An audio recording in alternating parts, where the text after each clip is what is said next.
Hello guys, so for today's video, today mi anig Tinago Falls.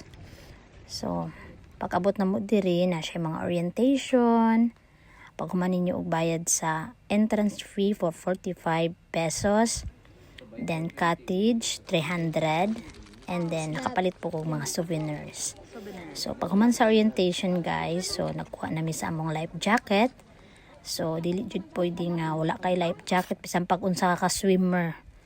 Kailangan jud siya life jacket kay medyo lalom jud siya 80 feet. So kaning hagdan guys is 368 steps. So medyo hangak siya. Pababa pa lang gani, pero unsa na lang ka og pasaka ni. So first time na mo siya naka-adto mi diri with my family. And then akong auntie is many times na siya naka-adto kay taga Iligan man siya. So diri nga part is nakita na jud namo ang Hidden Falls. So hidden jud siya guys kay naa jud siya sa ubos kaayo. So mura siya gipalibutan siya og mga kahoy. So na siya sa tunga. So tinuod jud nga hidden siya kay tago jud siya mo ring gitawag og Tinago Falls kay Hidden Falls. So mura to guys. Thank you for watching.